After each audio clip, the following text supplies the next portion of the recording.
Ty vole, mami! Mami, pojď sem! No to jsi neviděla, ty vole, mami! No, co je? No dělej, pojď se na něco podívat! Jdi do prdele! Pojď se podívat, jak jsem dobrý, vole, mami, pojď! Dělej, hele, podívej. Minus 10 000 followerů, vole. To je dobrý, ne? Hele, pozdrav je, čau. Čau. Prosím tě, že se na to nevysereš, tu sťochu. Mazej cvičit, mám cvičit. Debile.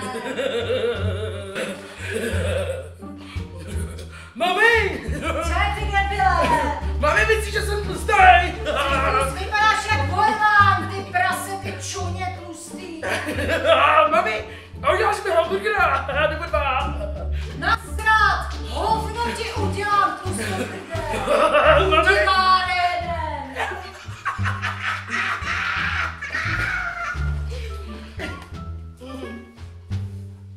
Mami!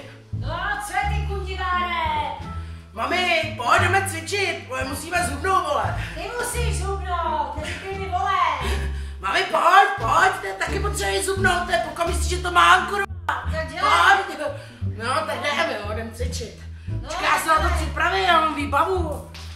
Ale jo, nasadím. Šup.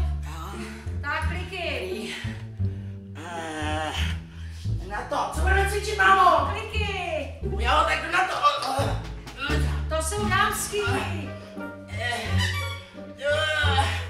Ty vole, mámo, Tři. nešlapej na mě, vole. Ty jsi těžká. Mámo, neponičej mě. Mami, Co je ty kundiváre? Mami, nevíš, že mám pero. Co já? Ani ty nevíš, že máš péro.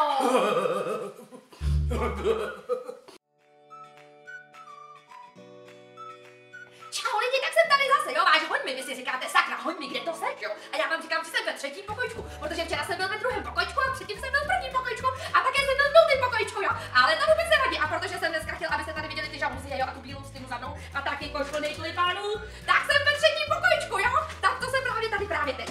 Tak jdeme na to lidi, jo, jdeme na to, jsem tady pro vás, protože já vás mám rád a to vy víte, to je váš hoďmi, prostě to je životní styl. Co to je hoďmi? Zopakujte si to je životní styl. A já mám pro vás dneska výbornou aplikaci, jo? Vidíte tu aplikaci? Už se na vás chystá, jo? Už tady skoro u vás je. Tak a je to aplikace Pošta. To normálně přiběhne pošta a přinese vám dopisy, jo? Třeba celý balík dopisů. A nebo jenom jeden dopis, to je úplně jedno, jo? Právě v tom je ta aplikace úplně skvělá, prostě perfektní. Že přinese třeba celý balík, a nebo uší balík, a nebo prostě jenom opravdu jeden tenonkej dopis, jo? To je prostě skvělý, jo?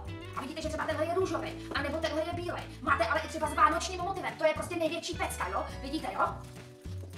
Ano, a tahle aplikace umožňuje i třeba to lidi, a to je nejzapravější, že si dáte dát, můžete vzít třeba i velkou obálku, anebo třeba malou obálku, jo? A když vám to upadne, to vůbec nevadí, jo? Prostě si ji můžete zvednout, takhle se schejmete a zvednete si tu obálku, to v té aplikaci všechno prostě je, to vám to všechno umožňuje, jo? Takže lidi, dneska jsem vám svěřil úžasnou aplikaci, určitě ji využijte, protože to je prostě pecka a já se těším zase příště u dalších videí. Čusák!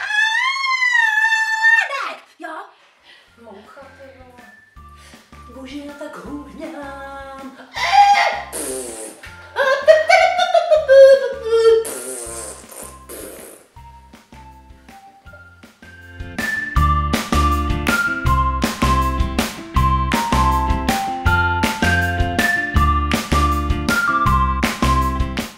Takže ahoj, tak jsem tady. Kdybyste slyšeli divný zvuky, tak jsem včera měla zlý, takže prdím a krkám, ale toho si nevšímejte, jo.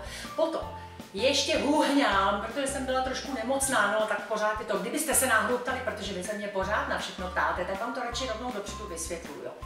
Ještě včera jsem si myslela, že natočím klasický Get Ready With Me, jo. Tuhle jsem se fotila v takovém kloboučku a vy jste se mě ptali, jak si připravuju vlasy, co si na to dávám za věci, jaký přístroje, jaký gely, jaký laky a já vám to všechno teď přesně ukážu.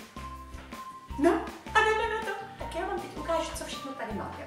Tak moc ráda mám tuhletu kůlnu. Teda kůlna. Ona je to taková jakoby žehlička.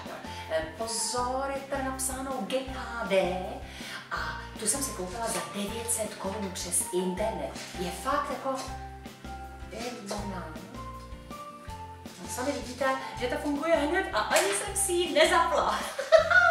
Potom tady mám ještě na ofinku. To teď zrovna nemám, ale můžete používat třeba na chlupy spod paží. Vidíte? Výborná, ale i dolejc, jo. Pak tady je ještě jedna, tu jsem si teda zapnula, abyste viděli. Vidíte to? Normálně se točí, jo. A ona jí totiž měla jedna kamarádka, taková maskérka, na jednom natáčení. A já jsem jí hrozně chtěla, ona stojí asi 3 litry. Pak jí měla jiná kamarádka na natáčení. A já jsem si říkala, to si přece nemůžu kupovat. A když se otočila, tak se mi to normálně ukradlo. Je výborná, sledujte ho. Počkej.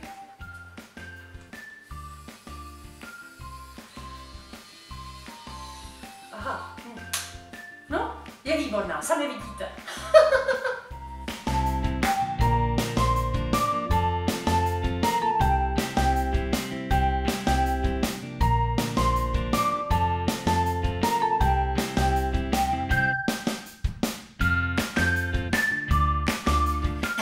Přesně takovýhle vlasy potřebujete do tohoto účesu po tenhle ten klobouk. Tak.